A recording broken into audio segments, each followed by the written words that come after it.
రాష్ట్రంలో గల ప్రభుత్వ బీసీ స్టడీ సర్కిల్స్ దాదాపుగా ఉనికి కోల్పోయే దుస్థితిలో కొట్టుమిట్టాడుతున్నాయి. పేరుకి అన్ని జిల్లాల్లో స్టడీ సర్కిల్స్ ఉన్న బడ్జెట్ మాత్రం విడుదల కావడం లేదు. ప్రతి నెల అధిక మొత్తంలో అద్దెలు చెల్లిస్తున్నారు కానీ బీసీ, ఎస్టీ, ఎస్సీ విద్యార్థులకు ఉచిత శిక్షణ మాత్రం అందడం లేదని సర్వత్రా ఆందోళన వ్యక్తమవుతుంది. గతంలో ఈ స్టడీ సర్కిల్స్ లో నిరుపేద విద్యార్థులకు సివిల్స్, గ్రూప్ పరీక్షలు, ఎస్ఐ, కానిస్టేబుల్, ఆర్ఆర్బీ, బ్యాంకింగ్ వంటి పలు పోటీ పరీక్షలకు ఉచిత శిక్షణ ఇచ్చేవారు. పలువురు విద్యార్థులు ప్రభుత్వ ఉద్యోగాలు కూడా సాధించారు. రాష్ట్రంలో గత వైసీపీ ప్రభుత్వం హయాంలో బీసీ స్టడీ సర్కిల్స్ దాదాపుగా ఉనికి కోల్పోయే దుస్థితి నెలకొంది. కాగా 2023 ఏడాది డిసెంబర్లో గ్రూప్ 2 కోర్సులో ఒక్కో జిల్లాలో 40 మందికి ఎలాగో శిక్షణ ఇచ్చారు. గత ఏడాది కేవలం గ్రూప్ 4లో మాత్రమే ఒక్కో జిల్లా కేంద్రంలో 60 మంది వంతున శిక్షణ పొందారు.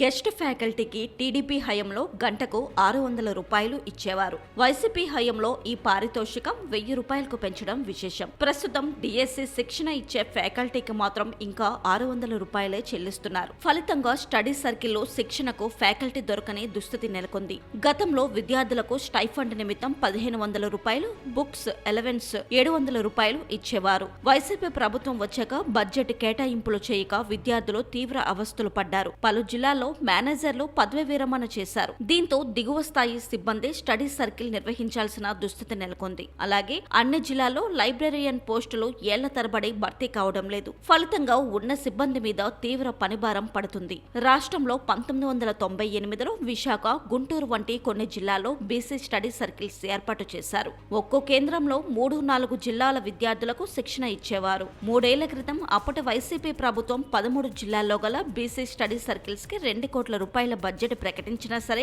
జాడ మాత్రం లేదు. అన్ని జిల్లాల్లో అటు పారితోషికాలు, ఇటు స్టైఫండ్ కూడా చెల్లించకపోవడం తీవ్ర ఇబ్బందులు పడ్డారు. ప్రతి జిల్లాలో గ్రూప్ 2 శిక్షణ బడ్జెట్ కింద 1,70,000 వంతన అప్పటి వైసీపీ సర్కార్ బకాయి పెట్టింది. కనీసం స్టేషనరీ కోసం కూడా నిధులు విడుదల చేయని పరిస్థితి నెలకొంది. Visakha study circle MVP colony అద్దె భవనంలో ఉంది. నెలకు 75,000 రూపాయలు చెల్లిస్తున్నారు. ఇక్కడ కేవలం 3 సిబ్బంది మాత్రమే ఉన్నారు.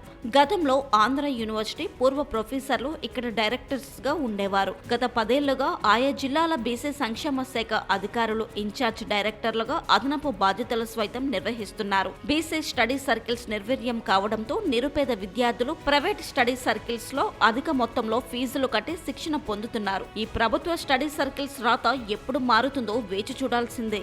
రాష్ట్రంలో గల బీసీ స్టడీ సర్కిల్స్ లో అద్దెలు ఫుల్, శిక్షణ నిల్ అన్న చందంగా పరిస్థితి ఉందని సర్వత్రా విమర్శలు వెల్లువెత్తుతున్నాయి. అన్ని జిల్లాల్లోనూ అద్దె భవనాల్లో బీసీ స్టడీ సర్కిల్ కార్యాలయాలు ఉన్నాయి. ప్రతి నెల వేలాది రూపాయల మేరకు అద్దెలు చెల్లిస్తున్నారు. సిబ్బందికి వేతనాలు చెల్లిస్తున్నారు.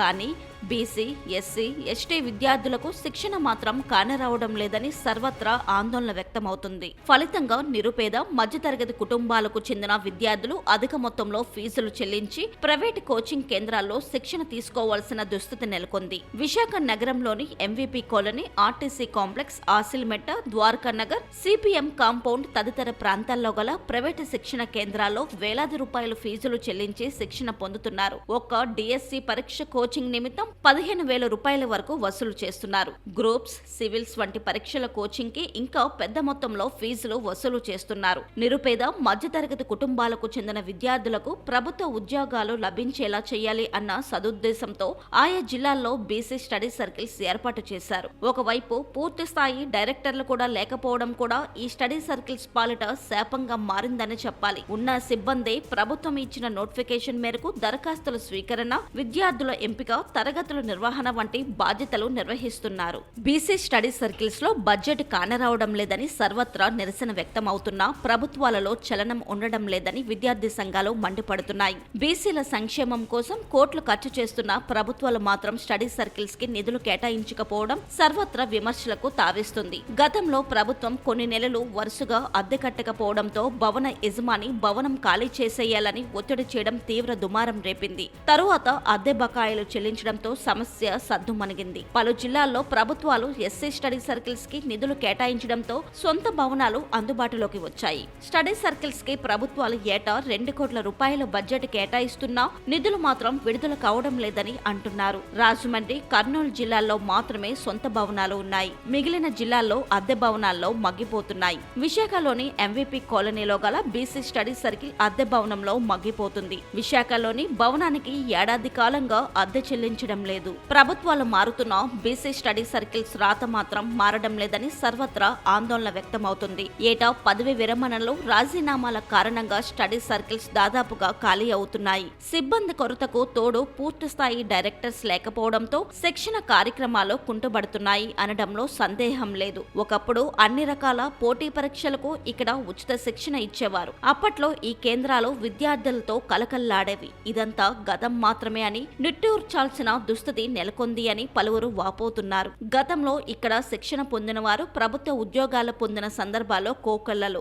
గతంలో ఒక్కో స్టడీ సర్కిల్లో దాదాపుగా 500 నుంచి 600 మంది అభ్యర్థులు శిక్షణ పొందేవారు. ఈ కేంద్రాల్లో బీసీలకు 66%, ఎస్సీలకు 20%, ఎస్టీలకు 14% వంతున సీట్లు కేటాయిస్తున్నారు. ప్రస్తుతం డిఎస్సీలో ప్రతి జిల్లాలో 200 వంతున సీట్లు కేటాయించి శిక్షణ ఇస్తున్నారు. ఇందులో భాగంగా విశాఖలో 86 మంది శిక్షణ పొందుతున్నారు. ఒక్కో స్టడీ సర్కిల్ నిర్వహణకు గాను నెలకు 3 లక్షల బడ్జెట్ అవసరం కాగా స్టడీ సర్కిల్స్ కి గత 6 నెలలుగా బిల్లులో పెండింగ్ లో ఉండడం తీవ్ర దుమారం రేపుతుంది. ఇక గతంలో ఉన్న హాస్టల్ సదుపాయం కూడా ఇప్పుడు లేకపోవడంతో దూర ప్రాంతాలకు చెందిన విద్యార్థులు అద్దె గదుల్లో అవస్థలు పడాల్సిన పరిస్థితి నెలకొంది. మరోవైపు ప్రైవేటు శిక్షణ కేంద్రాలు అధిక మొత్తంలో ఫీజులు వసూలు చేస్తూ విద్యా వ్యాపారంలో దూసుకుపోతున్న ప్రభుత్వానికి చీమ కుట్టినట్టయినా లేదని పలువురు విమర్శిస్తున్నారు. ప్రైవేటు కేంద్రాలకు దీటుగా అభివృద్ధి చేయాల్సిన బీసీ స్టడీ సర్కిల్స్ ప్రభుత్వాల పుణ్యమా అని నిర్వీర్యం అవ్వడం పట్ల సర్వత్రా విమర్శలు వెల్లువెత్తుతున్నాయి.